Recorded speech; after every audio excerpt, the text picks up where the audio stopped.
Dito, sa lugar ng Perth, Western Australia, ay dito ako nakatira.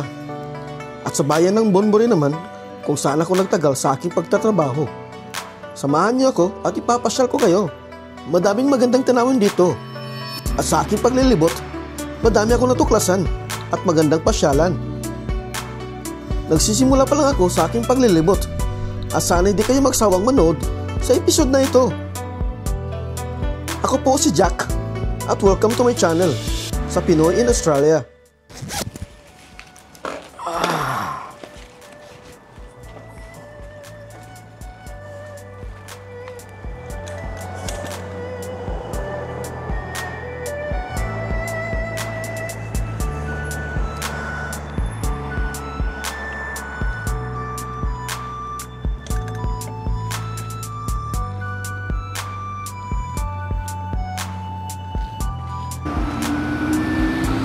Andito tayo ngayon sa Bunbury, yung pinakasentro ng lugar nila.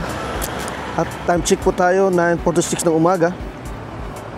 At medyo malamig ngayon ang panahon dahil winter season ngayon.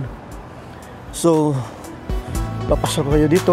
Magsimula tayo dito sa town hanggang doon sa may Kumbana Bay. At iikutin natin itong lugar na ito. Tara, kawit ng ating bisikleta. Ay, mamasyal tayo.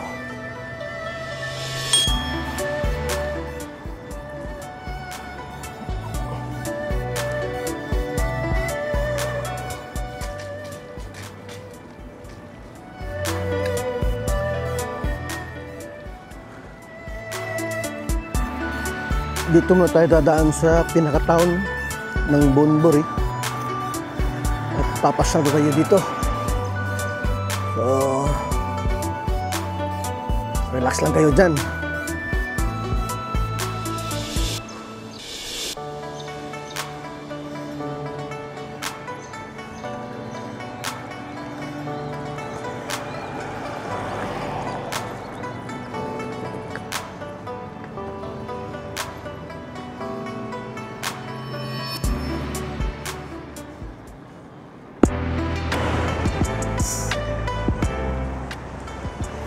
Maraming dito, maraming coffee shop, lalo na sa panahon ngayon taglamig.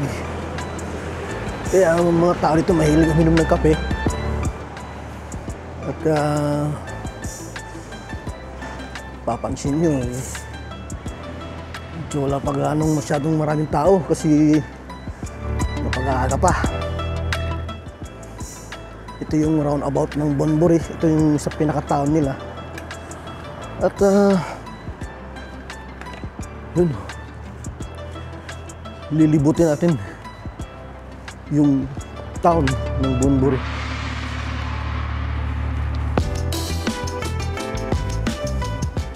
Tara, tuloy-tuloy tayo.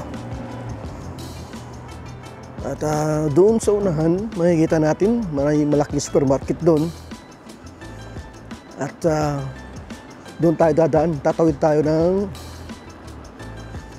papunta tayo ng Kumbana Bay.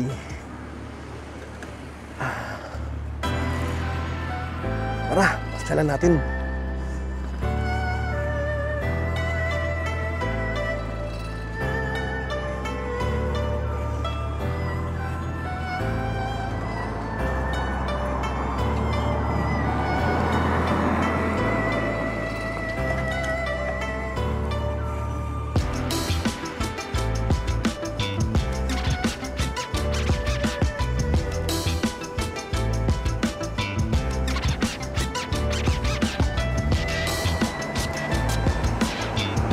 Andito tayo sa highway at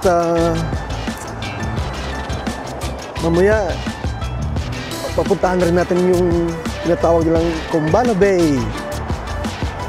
At dahan-dahan lang tayo kasi mabilis yung takbo ng mga sakyan dito. Baka mamaya may sagasaan tayo. Kunti ingat lang. Takbong takbong 20, 30. Yun. Pagod tayo dito.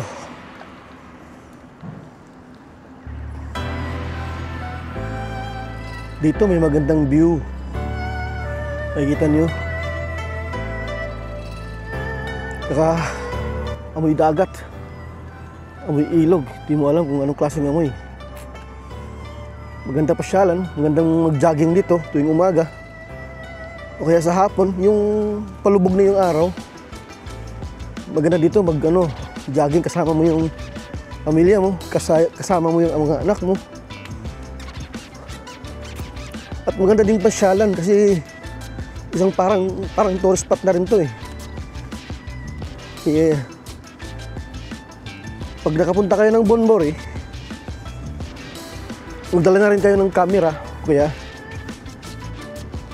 cellphone, para makakuha kayo ng mga souvenir.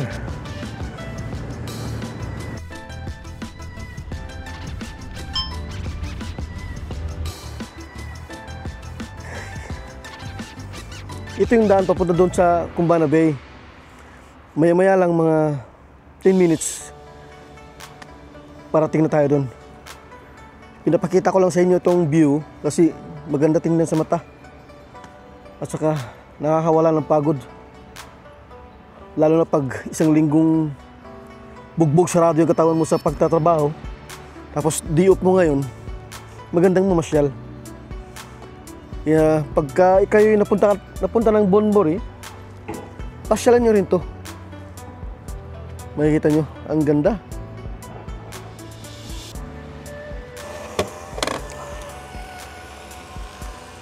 Ang ganda pasyalan dito.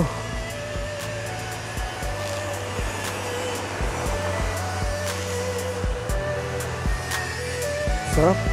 Ang lamig ng hangin.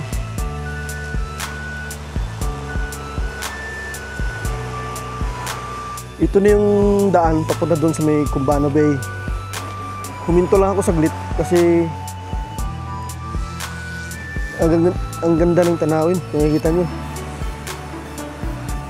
Tsaka yung sinag ng araw, sarap. Sarap sa balat. Naglamig kasi ngayon dito.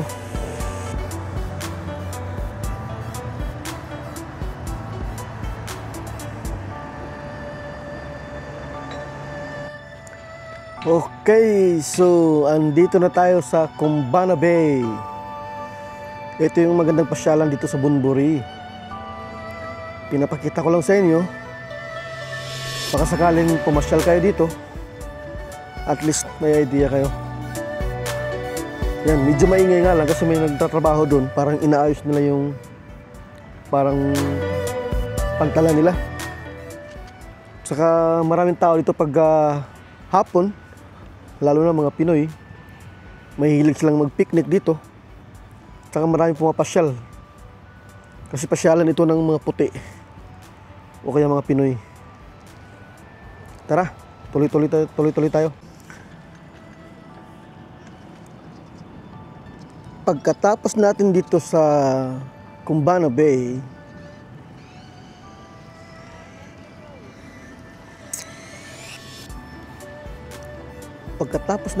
may Kumbana Bay, may papasyalan naman tayong isang magandang tanawin doon sa unahan. At siguro mga 5 minutes pag-bisikleta at marating natin yun. Kaya tatawid na tayo dun sa may highway at samahan niyo ulit ako.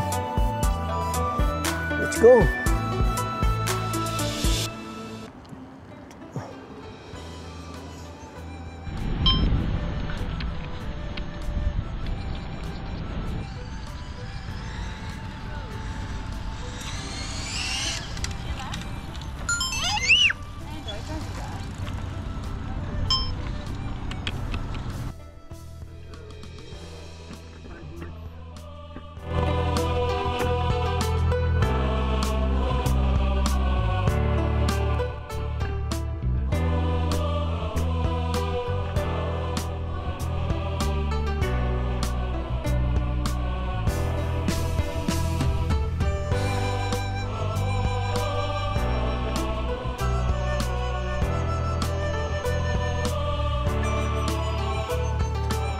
Ito pala yung tinatawag nilang mangrove kasi so nandun may dagat.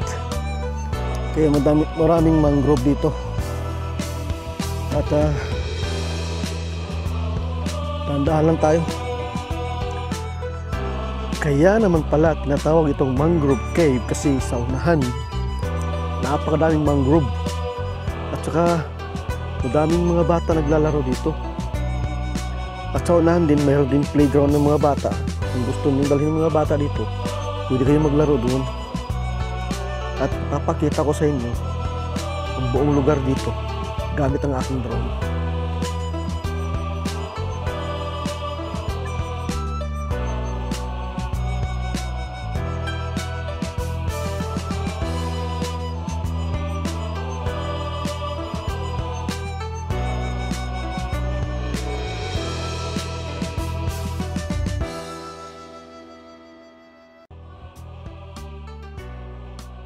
Bababa tayo, titingnan natin kung anong mayroon doon. At mapasyalan din natin kasi hindi pa ako nakapunta doon sa ilalim ng daming mangrove. Tara! Ito yung sinasabi kong daanan papunta doon sa may mangrove. Pakaliwa tayo. At pwede naman yatang pumasok ng bisikleta. Tara! Pasyalan natin.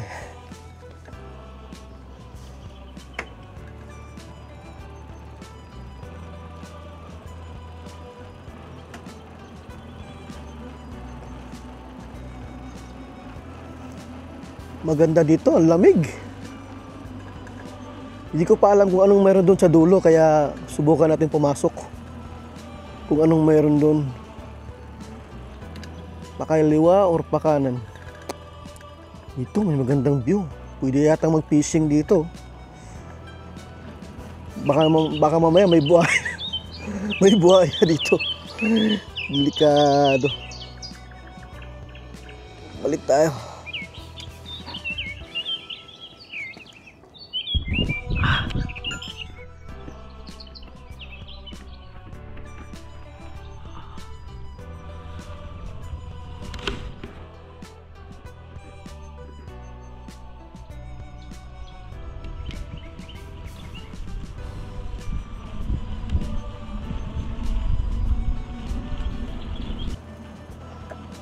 Hahanapin natin kung nasaan yung pinakadulo dito. At nang malaman natin kung anong meron dun.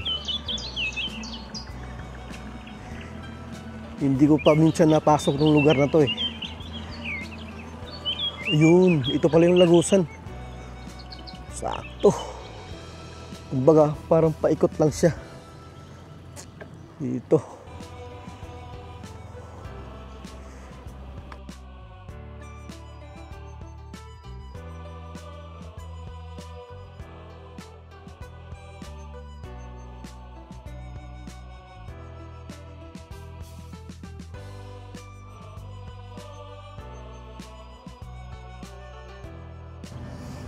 Pagkatapos natin dun sa may mangrove at uuwi na tayo kasi balik tayo sa dati nating dinaanan.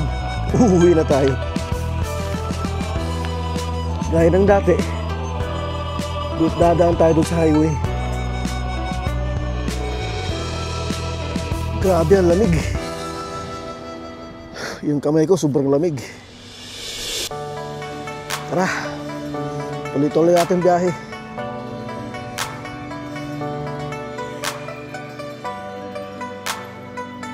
Mula rito sa Perth, Western Australia, sa bayan ng Bunbury, abangan niyo po ang aking next episode. Salamat!